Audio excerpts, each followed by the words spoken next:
Hey guys, welcome to Tech Cream channel. Hope you guys having a wonderful day. Today in this video I am going to show you how can you make your font size bigger on iPhone. So at first just go to your settings.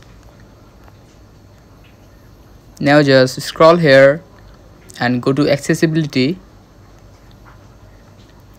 Now click the display and text size, third one. Now click the second option, larger text. Now make it on. Now in the bottom you can just slide it to the right to make it bigger.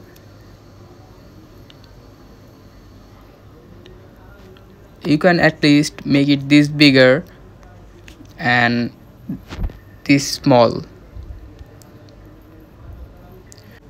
So guys, that's how you can make font size bigger on iPhone. Hope you find this video helpful. If you find this video helpful, then give a thumbs up and don't forget to subscribe the channel. Thank you very much for watching the video.